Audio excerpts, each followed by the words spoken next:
मायबाप जनता, मागच्या 3 वर्षामध्ये माझ्या गावामध्ये जवळपास 150 विहिरी मी मंजूर केल्या. 500 रुपयाची नोट सुद्धा मला सामान्य नागरिकाची माहित नाही. 500 रुपये सुद्धा मी सामान्य नागरिकाचे घेतले नाही.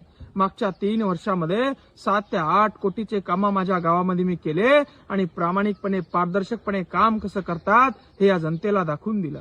आज या सर्कलच्या मायबाप शेतकऱ्यांना माझी विनंती आहे, तुमचं पंचायत समितीचं कुठलंही काम पैसे घेतल्याशिवाय होत नाही याची मला कल्पना आहे. पण जसं माझ्या गावामध्ये पारदर्शक आणि बगैर पैशाचं काम करून दाखवलं, तसं प्रत्येक शेतकऱ्याला मी आवाहन करतो की तुम्हाला 1 रुपया खर्च पंचायत समितीच्या गाय गोठ्यासाठी, पंचायत समितीच्या विहिरीसाठी, पंचायत समितीच्या मस्टरसाठी येऊ देणार नाही. पारदर्शक आणि अति प्रामाणिक सिस्टम या ठिकाणी या ओढत बाजार सर्कलची मी करून दाखवेल. आणि म्हणून प्रत्येक शेतकऱ्याच्या पोराला माझी आग्रहाची विनंती आहे, या शेतकऱ्याच्या पोराच्या पाठीमागे उभं राहा. या सर्कल मधला भ्रष्टाचार संपवा. त्यांचीच सत्ता असताना देखील 30-30, 40-40 हजार रुपये जमा करण्यात आले.